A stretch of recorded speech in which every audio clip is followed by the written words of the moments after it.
am I? Son, I don't know how to tell you this, but you've died.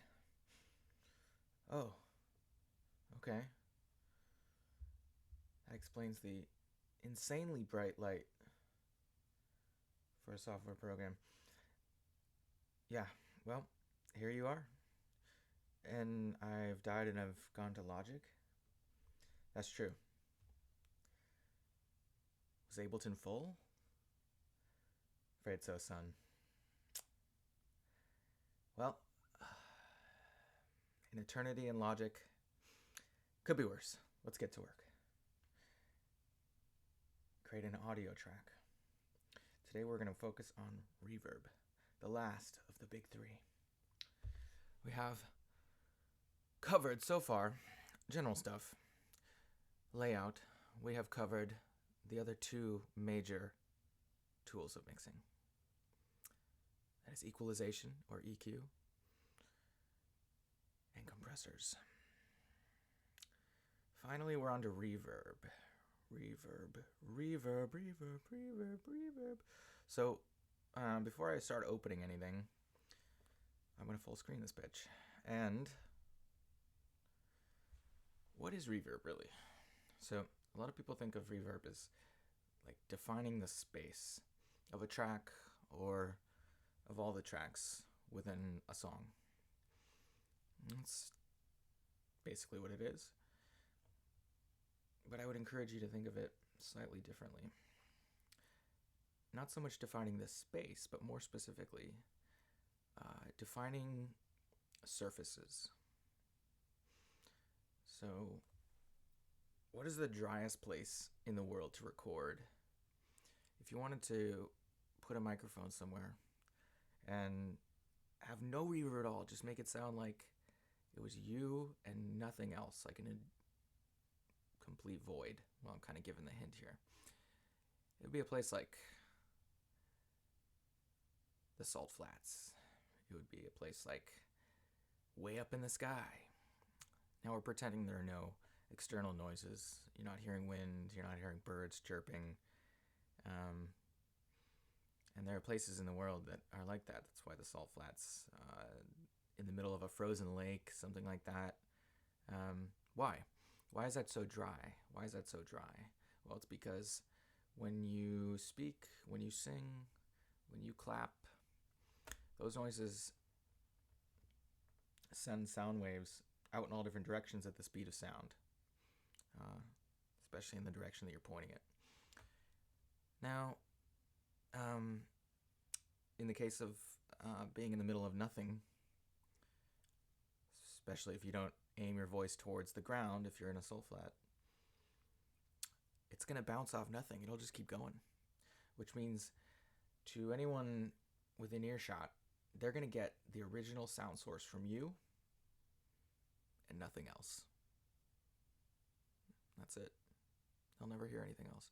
So it's going to sound like you're right there. Kind of like this, because I have my room set up in a way that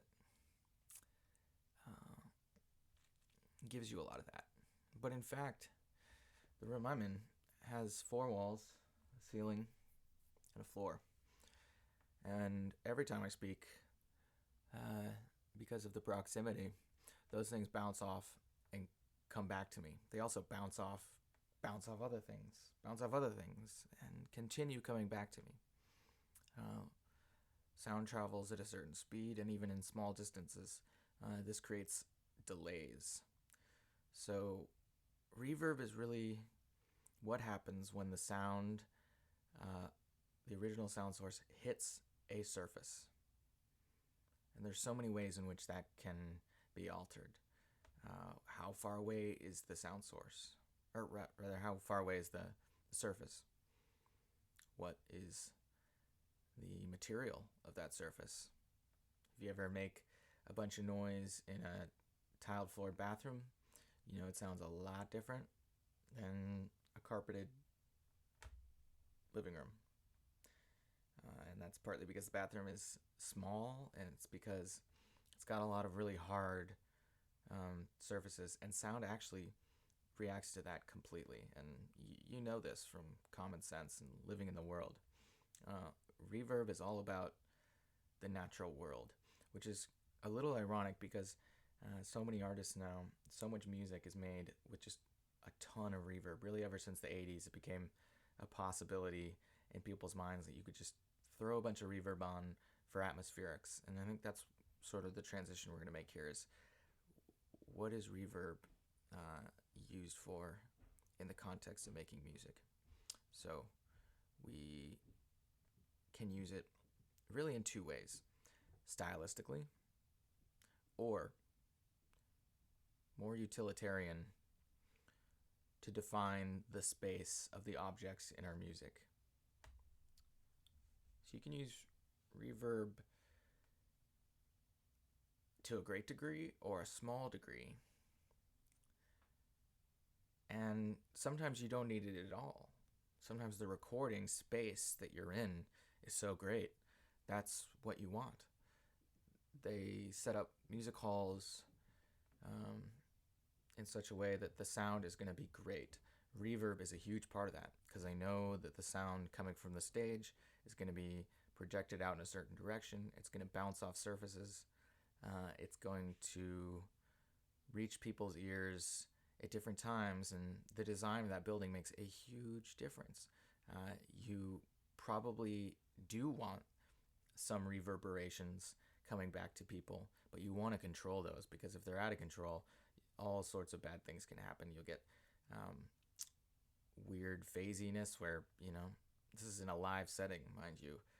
The sound will sound muddy because they'll be getting the original sound source and then kind of layer upon layer of reverberations, frequencies coming back to people.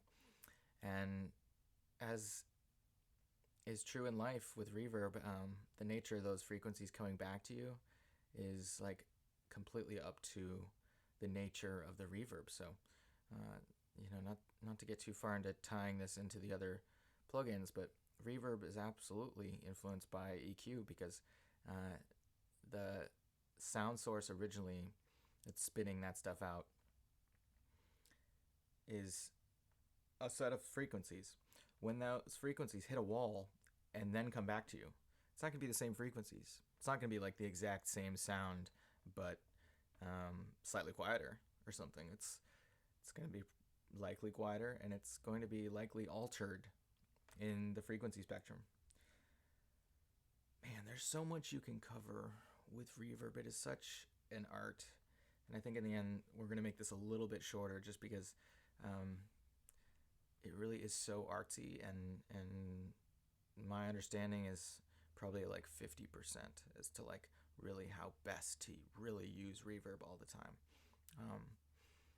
So let's start with stylistic, and let's start by opening a reverb just to kind of see what it looks like in Logic. So we are in Logic. We are in Logic Heaven, and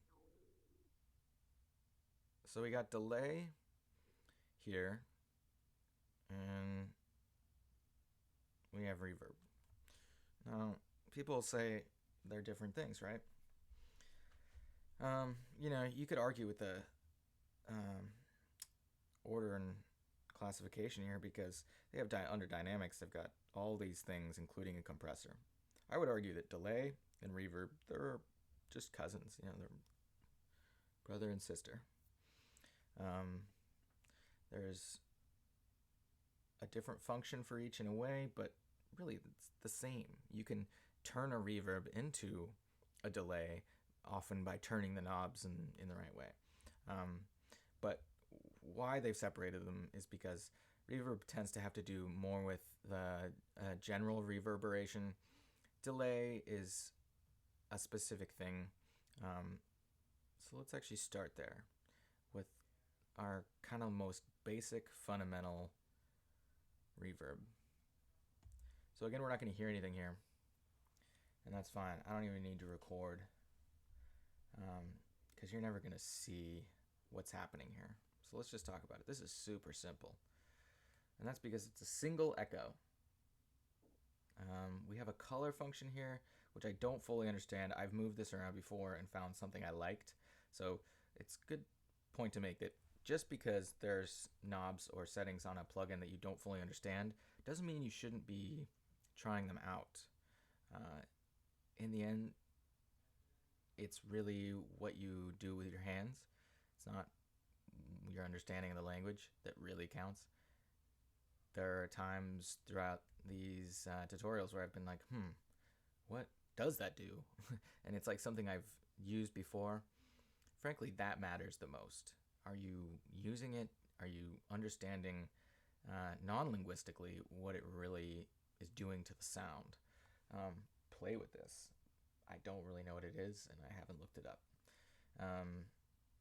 So this is going to be a single echo, like I said. What is that mimicking in real life? Well, that's mimicking... You don't really get echo in a small space, right? The walls are too close. You actually get what I would think of more as reverb. You kind of think of reverb as like, oh, it must be a big space. Reverb can be a tiny space. Remember, if you have no walls at all, you got no reverb. So reverb is all about where you're putting your walls. And with an echo, think about in life where you would find that. I think it's when you have a lot of space. Echo is a lot of space, but a defined wall. So when you're hiking in the hills and you're looking out at a gorgeous view over the valley and you shout for joy, I'm alive!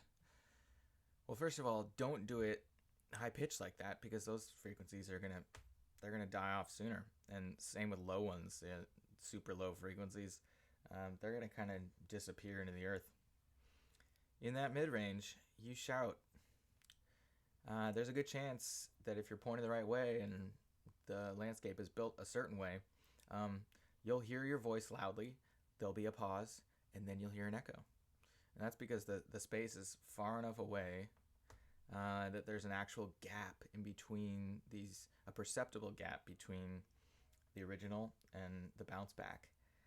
Because remember, that sound has to go, you're not just waiting for it to hit the wall to hit the other side of the valley. It has to actually come all the way back from that side of the valley to your ears. It's there again, back again. Reverb is really the story of Bilbo Baggins. There and back again. A story of reverb. And yeah, that's really it. Alright, game over. That's what an echo is.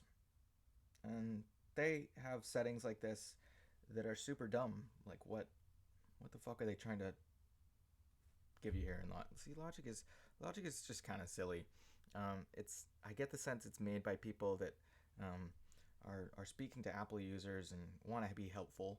They're not always making a tool that is for people that know what they're doing. And like, wet at 78, dry at 96. That's some setting someone decided was cool, and that's default. Why should it be that at all?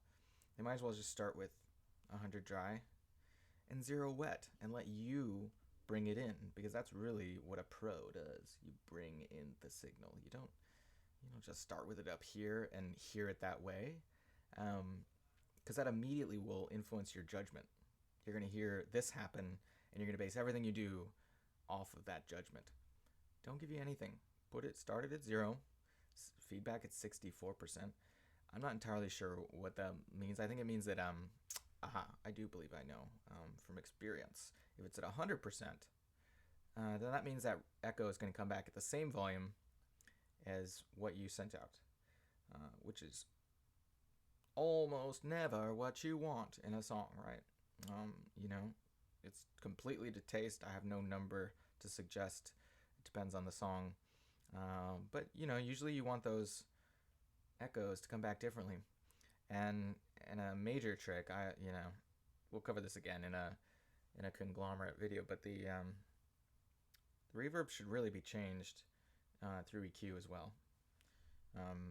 In some fashion. It just isn't natural to have that echo come back exactly the same on the EQ spectrum. It does not fit with our understanding of reality, so it actually will sound really unnatural. It's really common to roll off some highs and roll off some lows on that echo, which will kind of mute it a little bit, because as I covered with EQ, if you've got a lot of harsher high pitch frequencies, then that will suggest a sort of proximity thing, and you're being more honest with your echo if you roll some of those off, because that's how you would perceive it in real life.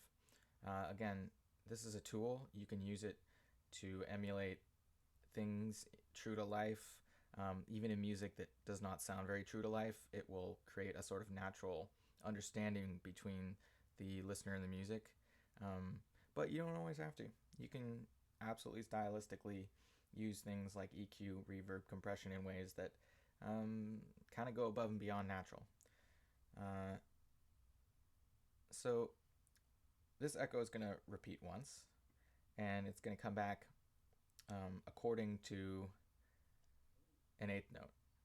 So that echo can really come back in one of two major ways, either in time with the music or in time with some other function of time. And so right now it's set to an eighth note, and you can have it all according to the music like this. Actually, I think this particular plugin, Logic, is deciding that an echo of this nature is music related, because I'm saying these are all functions of the breakup of music.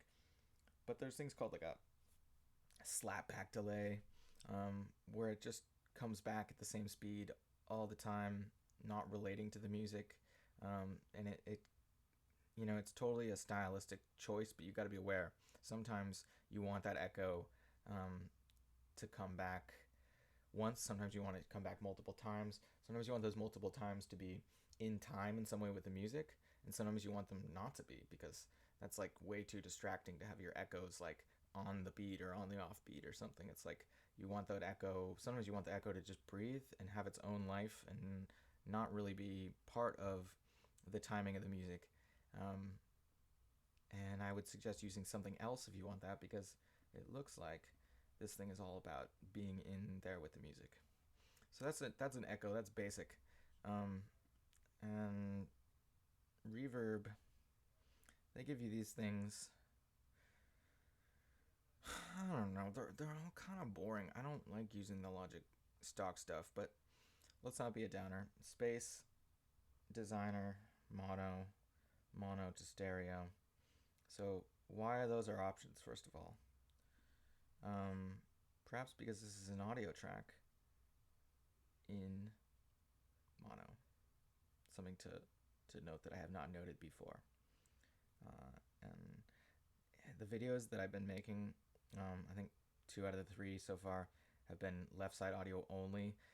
That's because QuickTime is an idiot, and Apple sucks, man. QuickTime only records in stereo, and if you're using a condenser mic of any kind running through an audio box, that's a mono signal, and as it should be.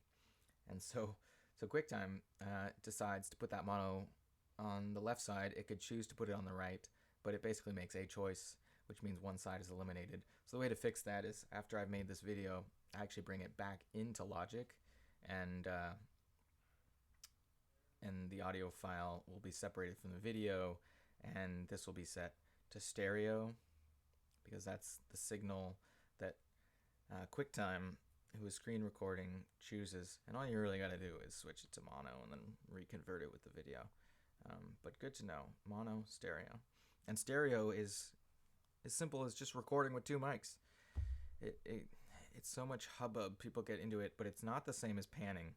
It's not about having your signal on the left or the right. It's just that you can record a guitar with 2 microphones. And yeah, it's sort of this complex system that I don't even fully understand. But really, stereo is just that. It's just recording a single source with 2 microphones. And I guess where I do get a little bit confused is like, why do they stop at stereo? Right, I mean, and I guess maybe they didn't. You could record something in surround sound. You could record it with 5 microphones and have each mic coming out of a different speaker. And that would be cool. It's an interesting relationship, mono and stereo.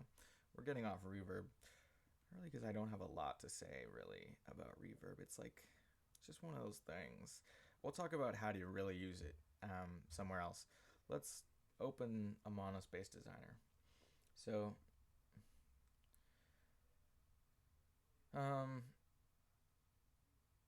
reverb is more vague than echo. I'll say one more thing about echo. Great for automating. Great for automating. You may like the effect of like an echo or a reverb on your vocal performance, for instance, and that's cool. But remember, you're always going to put it at the lowest level where you like it all the time. If it's ever too much, then you got to make sure it's not too much in that particular spot. And this is where you get into automation. And then as well, like with an echo, it's really good to protect some of the dry sound source, even on a big reverby sounding song. That vocal performance, generally, you want to protect some of that immediacy of the vocal. Even if it sounds really big, you want some of that signal to be closer, usually, because that's what will grab people's ears. It's like the person is there. If they really sound like they're shouting from 2 football fields away, that'll get a little tiresome. And this is where the automation comes in. It's like you protect that sound source, but then every once in a while you just want to make some big echo. Well, you automate it in. And you'll see this in pop all the time, all the freaking time. That's really, in a way, what echo is, the art of echo is about. Echo and reverb, automating it in so you have a vocal like, I love you. And if you have the echo going at full blast on each word, I love you. It's like by the time you get to I love, by the time you get to love, that reverb, the echo from I is still kind of continuing, can be a little muddy and distracting. Where you really want the echo is at the end of the line. And this is a decision that you have to make, and you have to make it happen. Like there's no thing that will, that I'm aware of, no plugin that automatically reads that this is a line and there's a pause at the end and therefore we'll now have a big echo. So that's where automation comes into play. We'll have a new video on that probably pretty soon. So dry and wet, it's the same thing. Whatever, they put it at -10, I guess, and then dry all the way up. You can of course change these. So a lot of plugins have dry wet scenarios going on. Having 2 is a little silly. It's almost easier just to have a knob and have all the way wet on one end, all the way dry on the other. Because right now, if you were to put these both all the way up, that's 50-50. If you put them both all the way in the middle, that's 50-50. You're just getting less of each. So it's I guess the benefit here is it's also turning this into sort of a volume knob. You're regulating the signal, as I've talked about with the signal path. You're sort of deciding we're going to limit it here. So even though this is proportionally the same, it's not the same as going all the way up. This will be louder. So they have a visual reference for you here. And by the way, there's always these factory defaults with a bunch of things that you can choose. Let's not get into that. You should really understand the functional aspects of reverb, which I'll cover, and then we'll get out of here. Before you start thinking like, ooh, which space do I want to use? Like, should I have a big hall, or should I have a church hall, or should it just be anything? They probably make reverbs out of anything. It's like, okay, cool, but what are we really trying to accomplish? So if you add a bunch of space to something, if you're getting a bunch of that signal, let me put it to you another way. Something can both have a lot of reverb and be extremely close to you. So reverb is it's a bit of a complex beast. I can be singing, you can be standing 1 feet away and getting that signal. But if we're both in a giant gym, you're also going to be getting a bunch of reverb, right? Now you can also be 100 feet away from me and getting almost no reverb, right? Because if I'm on one end of the football field and you're on the other, and we're in Kansas, and I'm shouting at you, that's not the same as being in a gym. Like, you kind of might be tempted to think that, yeah, you're gonna get kind of this reverby sound because it's like really big distance and all that. No, it's all about surfaces. In fact, if you are on the other side of the football field and I'm yelling and there's nothing for that sound to bounce off of, you're just going to get a slightly delayed dry signal. That's what you're going to get. So it'll strangely sound a little bit like I'm much closer to you. These surfaces really help us, help our ears to perceive distances. If there are no surfaces, well then it's very hard to perceive distances. Space, outer space is like the ultimate version of that. I mean, the air itself cannot reverberate, so it just gets lost. It's all gone. The air we breathe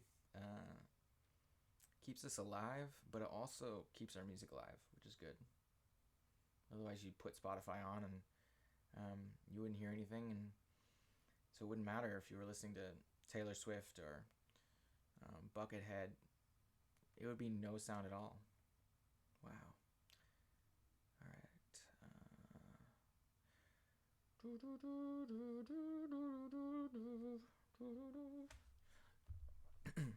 So, excuse me, Ma. Man, we're having a time here. Pre-delay. Man, that's the thing is I'm giving you the basics on this stuff because I should know more about reverb and particularly reverb plugins, the particular tools. I'm still, like, I have some compressors I really like. I kind of have some go-to strategies for EQ.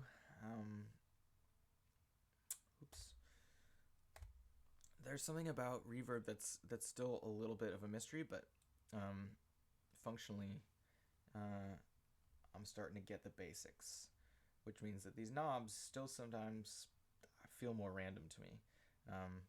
But ultimately, you're defining pre-delay has to do with how long before that signal gets back to you. I think, man, I'm not even going to answer these. Like, I'm not going to go into this because I don't know enough. I might say something wrong. But you start turning them and seeing what happens. You can also drag this. So it's basically saying the sound's going to go all the way out here and get limited or in some way.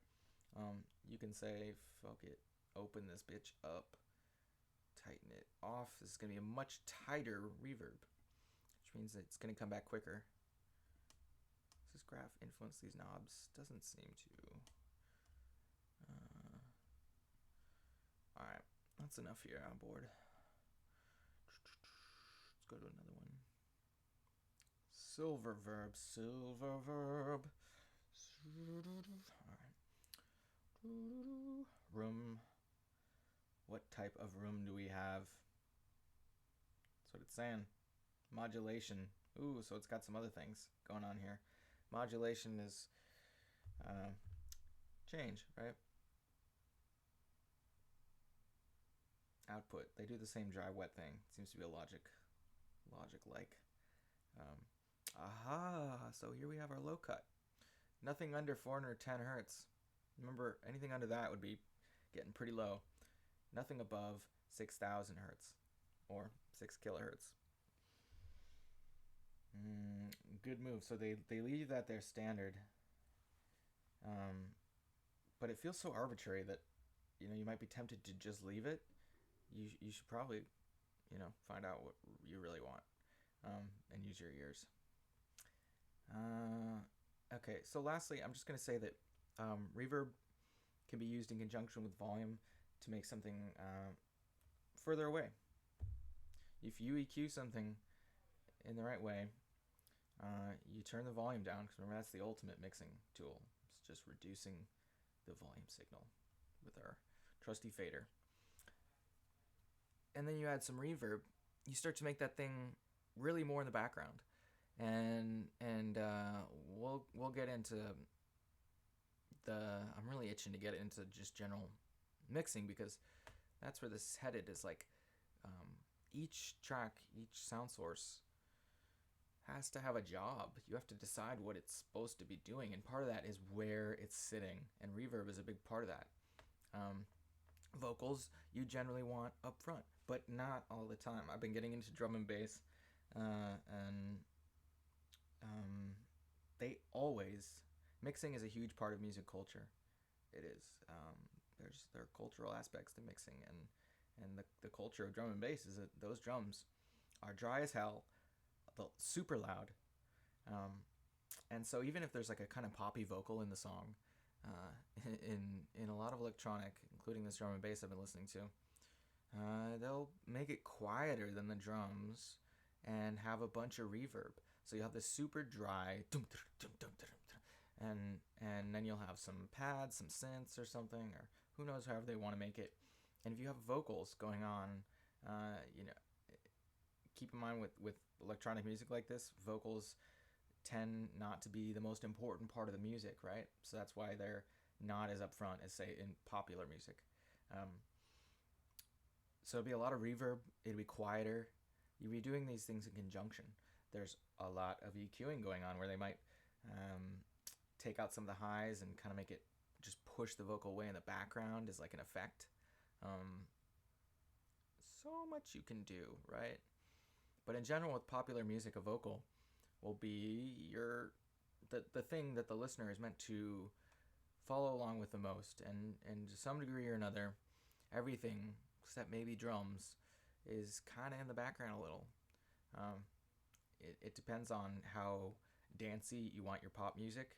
You might have the drums and the vocals more or less at the kind of the same level, and everything else gets pushed into some form of the background. The exception might be like a lead guitar solo, right? But you don't really want that lead guitar coming in at full me all the time, because then it might take away from the vocal performance. This is the art of mixing, of deciding what roles your pieces play in the whole. And if you want to have your vocal quieter and more reverbed, that's going to essentially grant priority to something else in your song. I think this is kind of the fundamental reason why I like drier music. When you start adding a ton of reverb all the time, and it's just like you get that 80s sound, it can be really emotional and really powerful. There's something about being in a cave or having that cavernous feeling. It affects our emotions. There really is an emotional aspect to reverb, and it can be a little much. Frankly, it's like so much emotion based on reverb. You know, these signals hitting the walls, and it often keeps the vocal from being from really keeps you from hearing the really good qualities that might be present in the voice. And I think that's partly why a lot of, mid to lower rate artists are happy to throw on a ton of EQ because it makes their voice sound better. If you're really confident in your singing, if you're if you really got something to say and you really like the way you say it, reverb is a good way to take away from that. And so you want to, kind of like I was saying with EQ, you can use it a lot for effect, or you can do exactly what is necessary to bring out the best in your recording with all your pieces. You're almost certainly going to have a little bit of reverb on a vocal. We're not recording in famous locales with expensive microphones that capture the room in just the way we want it. That's not really how pop music is made anyway now. People are in studios, there's padding all over the walls. We take care of reverb later. And even the Beatles, like, they had these things called plate reverbs and room reverbs, and essentially they'd be just like using all this hardware circuitry and weird surfaces, and it's very strange, but like they had a concept of doing this fake before. It's not like we've always been searching for the perfect space to record in and then go from there. And then at some point in the 80s, they decided, oh, we're going to use reverb, right? What really changed in the 80s is the stylistic aspect of it. They were like, oh, we can really use reverb. Like, we can use this to define a genre of music. Um, and the Beatles did not do that. And that's partly why, you know, you listen to Paul, you listen to John, you're just like right there with their voice, right? Um, you're never going to get that from like a drum and bass track. I really like falling in love with some of this music, but I don't do it. Some of the vocal performances are great, but I don't tune into that music to listen to vocalists, really, at the end of the day. And a lot of that has to do with a mixing choice.